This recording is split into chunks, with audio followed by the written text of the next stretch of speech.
This is the ii, the last remaining species in the lemur genus Daubentonia. Like all other modern-day lemurs, they exist solely on the island of Madagascar. That is one of the few similarities they share with other lemurs.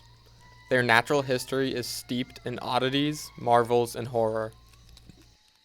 The first lemurs arrived in Madagascar millions of years ago by rafting across the Mozambique Channel.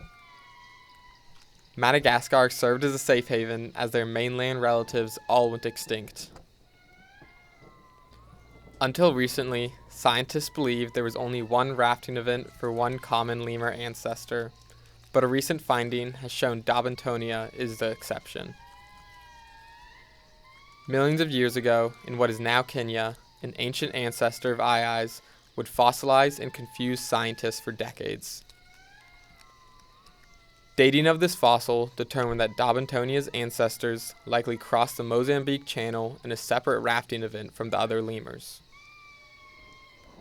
Millions of years after this, a new species, Homo sapiens, would raft over themselves, causing doom and destruction for the endemic species. Daubentonia robusta, the giant ii, would go extinct just a couple hundred years before the modern day, right around the time of European arrival. This left the ii as the last surviving member of its genus. With the arrival of Homo sapiens came the arrival of stories and legends about Daubentonia. One scientist used them as evidence against Darwin's theory of natural selection by suggesting that only God could have made an animal as perfect as the ii. Many others have not shared the same views. Some Malagasy believe that iis are fady, a sort of taboo.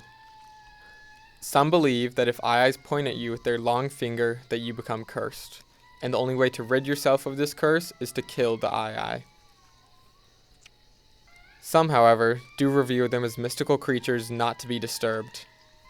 This has not been enough to protect them from humanity's impact.